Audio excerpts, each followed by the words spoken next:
When you're choosing a new water heater, you're not just buying a metal box that gets water hot. You're making a long-term decision about your home's energy consumption, your monthly utility bills, and even the specifics of its installation. It's a choice that will stick with you for a decade or more. On the surface, the contest between condensing and non-condensing tankless water heaters might seem like a technical debate best left to plumbers. But the core difference is incredibly simple and has major consequences for your wallet and your home. Let's break down exactly what that means for you. Heat exchanger. Let me explain the mechanics, because this is where the entire difference lies. Both condensing and non-condensing gas water heaters work by using a burner, a flame, to heat water as it flows through the unit. A non-condensing water heater has a fairly straightforward design. It uses a single heat exchanger. Cold water flows in, passes through the exchanger where it gets heated by the burner, and hot water flows out. Meanwhile, all the hot exhaust gas from the combustion process is immediately vented outside. Think of it like boiling a pot of water on a gas stove without a lid. A tremendous amount of heat simply escapes into the air. That escaping heat is wasted energy.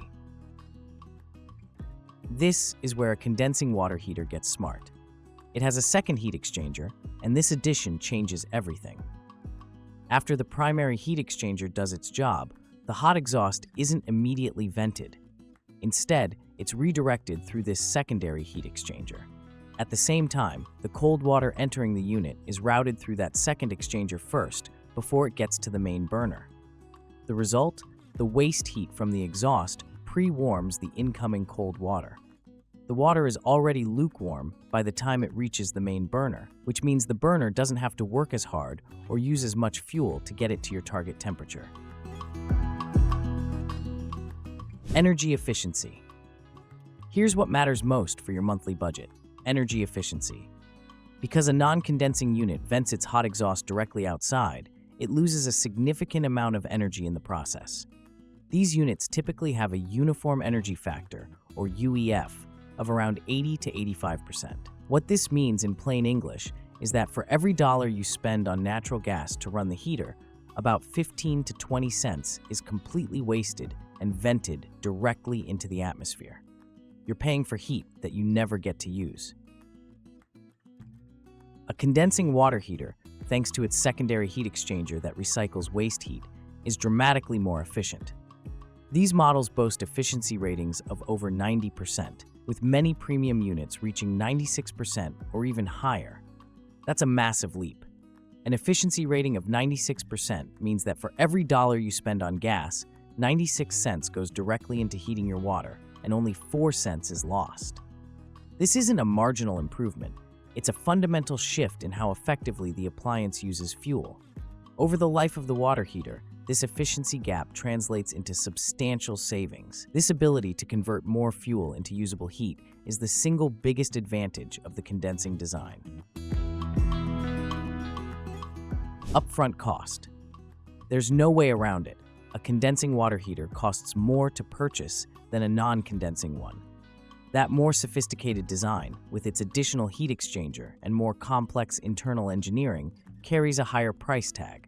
For someone focused purely on the initial purchase price, the non-condensing model will always look like the better deal. It's a simpler machine, and its lower upfront cost makes it an attractive choice for builders or homeowners working with a tight budget. However, framing the decision solely on the initial sticker price is a mistake. The upfront cost is only one part of the total cost of ownership. The real question isn't just what does it cost to buy, but what does it cost to own and operate for the next 15 years?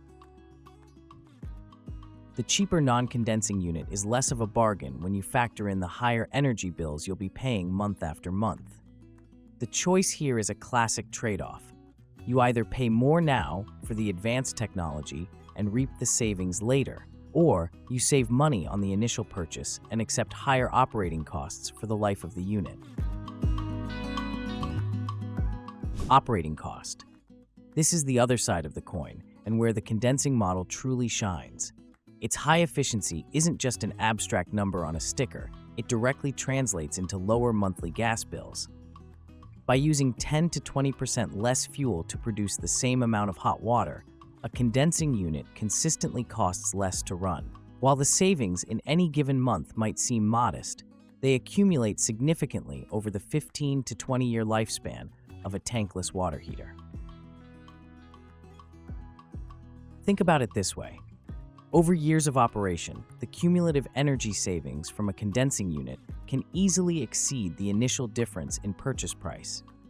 In many cases, the payback period, the time it takes for the energy savings to completely offset the higher upfront cost, can be just a few years. After that point, the heater is putting money back in your pocket every month compared to what you would have been spending with a less efficient model. The bottom line is that while the non-condensing unit wins on day one, the condensing unit almost always wins the long-term financial race. Venting. The differences in venting are one of the most critical, yet often overlooked aspects of this comparison.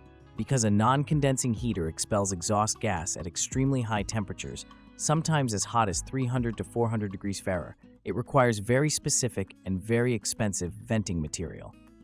By law and for safety, you must use Category 3 stainless steel, which is designed to withstand high heat and corrosion. This special venting isn't cheap. Depending on the length needed, it can add hundreds of dollars to the total installation cost. Now, consider the condensing unit.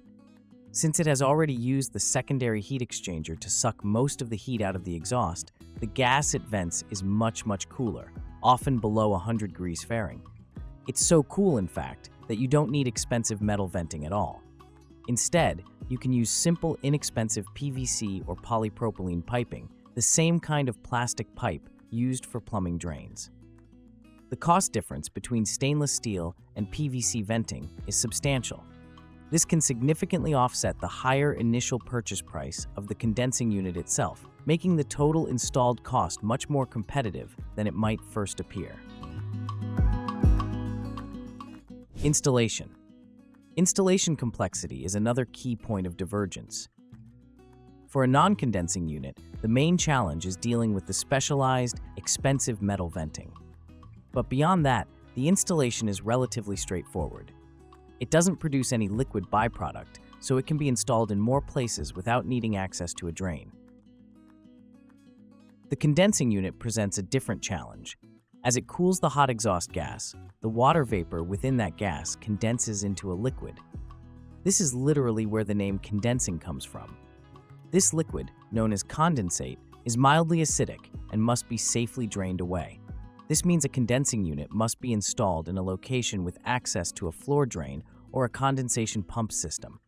This requirement can limit placement options and adds a step to the installation process. The condensate often needs to be neutralized before it enters the drain, which requires a small, simple device, but is another part of the setup. Maintenance. When it comes to maintenance, simplicity often wins. A non-condensing water heater, with its single heat exchanger and more straightforward design, generally requires less specialized maintenance. The primary tasks involve periodic checks and flushing to prevent scale buildup, which is standard for any tankless heater. A condensing unit, due to its increased complexity, has a few additional maintenance considerations.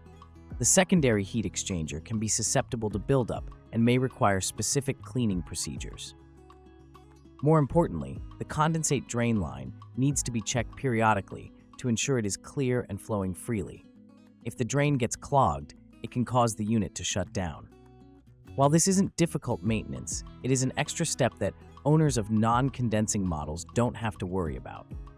Overall, both types of heaters are durable, but the simpler design of the non-condensing unit may lead to slightly easier long-term care.